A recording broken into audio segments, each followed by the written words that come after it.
Got an interesting game tomorrow, a very important game to both teams for a little different reasons. Colorado State, as everybody knows, is fighting for their first ever Mountain West Conference regular season championship. And I would imagine they would have a crowd and an atmosphere and an excitement that goes along with that. We are fighting like crazy not to have to play on Wednesday. That's one of the thoughts. But we're also fighting to say we're good enough to go to Vegas and win 3 or 4 games. And in order to believe that, you have to show it. And we stumbled back a little bit against Fresno State. Nobody liked it, didn't feel good.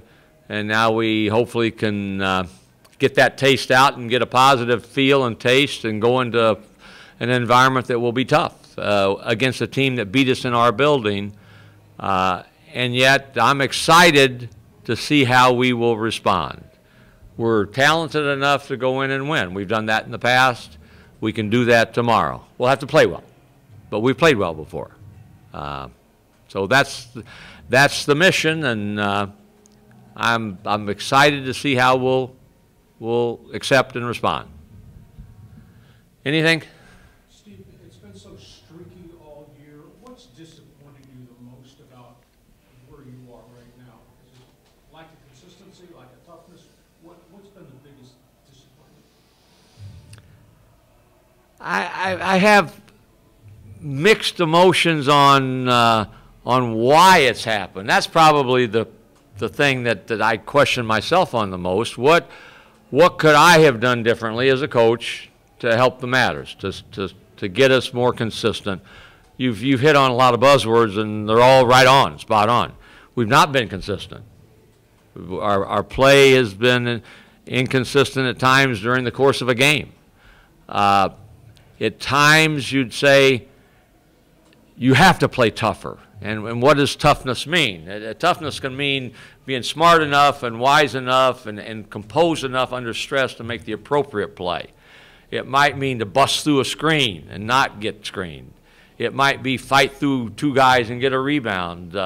So there are all sorts of things. The disappointing thing, obviously, is the end results. And there's such a fine line between winning and losing. And so often, even in games that are like Fresno, that wind up 8 points, you say, well, they got beat, and we could have won that game. You know, you make one more play in that 10-0 run and take a lead, what might have happened. And so those are things that are disappointing. And my task and my job is to help. And sometimes you get caught up in how you help, and then later on you say, did I do the right thing? Did I say what I said in a tone that might have hurt rather than help in the spur of the moment? So yeah, I told our kids that too. I said, I'm trying to do what I'm asking you to do. Evaluate yourself. How could you help us be better? So, you know, we're 16-11, and we're a 16-11 team right now. Steve, when you say that, do you feel like you're not getting through to them? Is that what the problem is? Or, I mean, that's what I'm trying to, as you're saying that, I'm wondering. I think I'm getting through every day.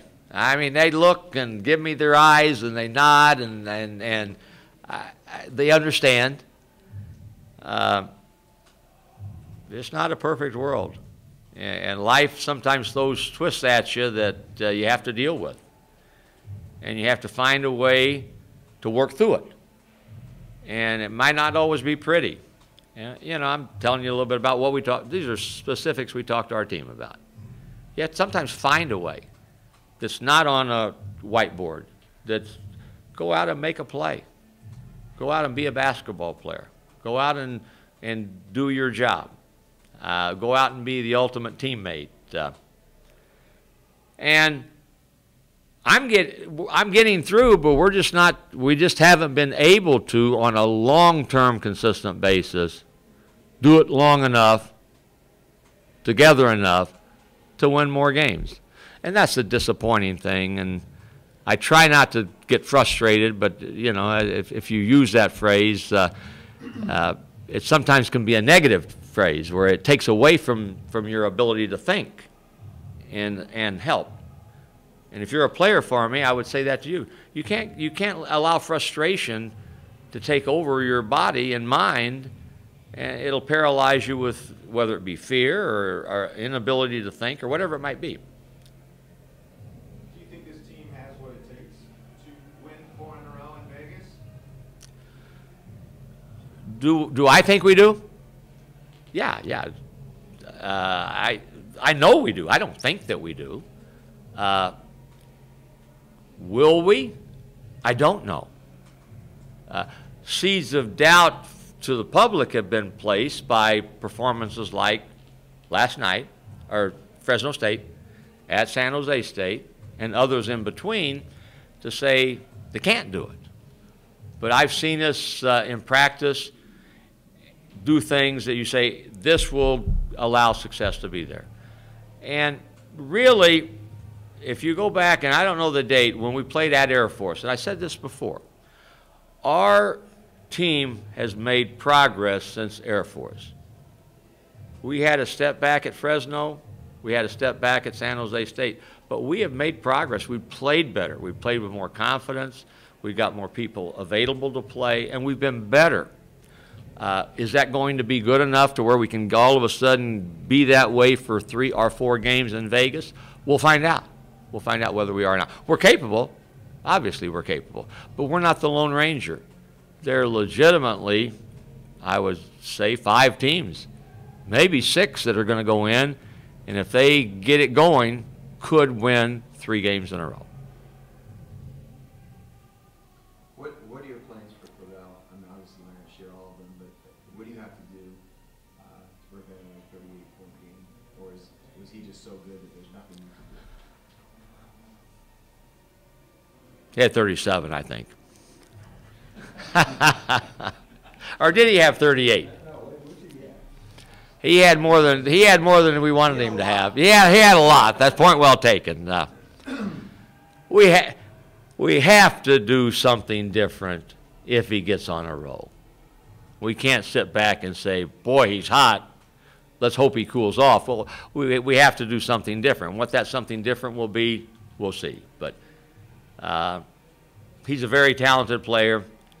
He's a very emotional player. He's an emotional leader of the team. And sometimes when he makes a big, hard basket, it's almost like he's made a touchdown, a 6-point play for them. So we'll see how he goes, and then, you know, we'll talk on what we want to do. We'll work a little bit prior to the game on different options and see where it takes us.